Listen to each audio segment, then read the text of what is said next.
drying my homegrown soybeans for natto. That's something I'm going to talk about today, so stick around. Hi, my name is Sachiaki Takamiya, the Natto King. I am the author of Natto Unleashed and the Ikigai Diet. Right.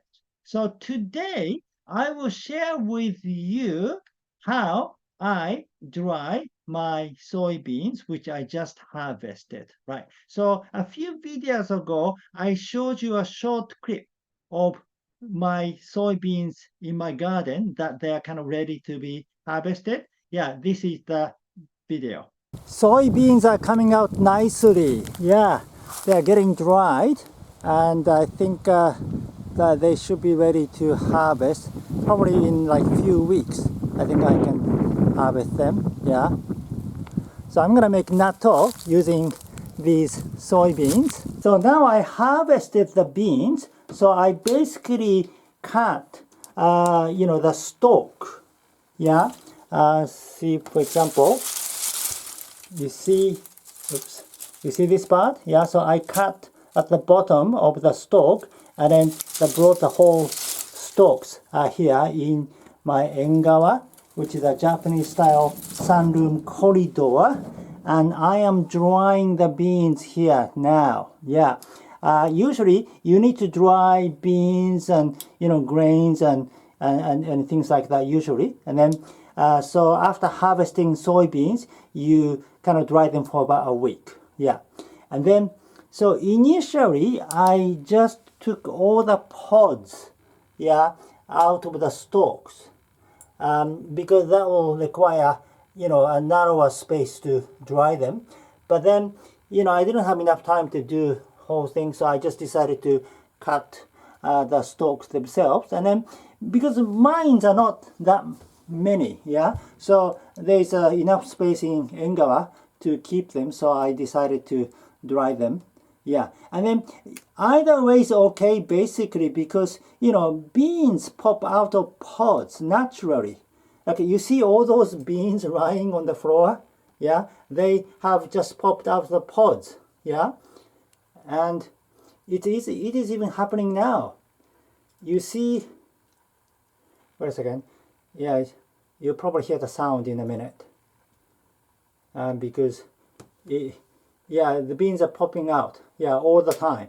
Yeah, you heard the sound, right? That's the popping sound. Yeah. And here too, yeah, all the beans have popped out already. Yeah, so it is easy. Then all you need to do is when all the beans are popped out, you just pick them on the floor. Right. Okay, so I will probably dry them for about a week. Yeah, but depending on the weather, if it's sunny every day like this, then a week is enough. But if it get rains or some cloudy days, yeah, might need longer time. Right.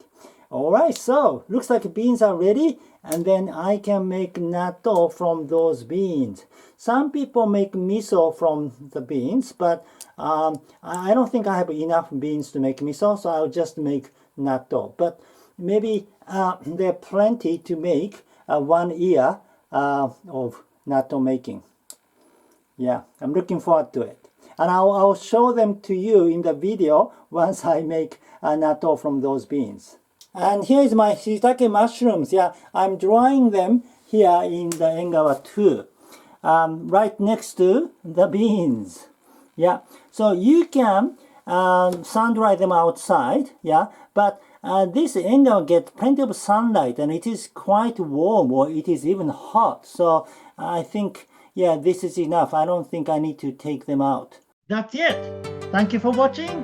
Again, my name is Sachiaki Takamiya. I am the author of Natto Unleashed and the Ikigai Diet. If you like this video, please give me your thumb up and subscribe to my channel. And please leave your comment. Yeah, do you grow soybeans and how do you dry them? Thank you. Okay, so this tomorrow actually is Thanksgiving Day. It's a national holiday in Japan, and we don't have a Thanksgiving holiday like you do in America. Yeah, it's not like a 4 days holiday, but I'm taking a holiday since the weekend is the day after tomorrow. I mean, tomorrow is a public holiday and then Friday and then the weekend. So I'm taking a holiday. So I'm not going to upload the video this Friday night. So the next video will be on Monday night next week. Right. All right. So have a great Thanksgiving holiday. I'll see you in the next video. Live with your Ikigai!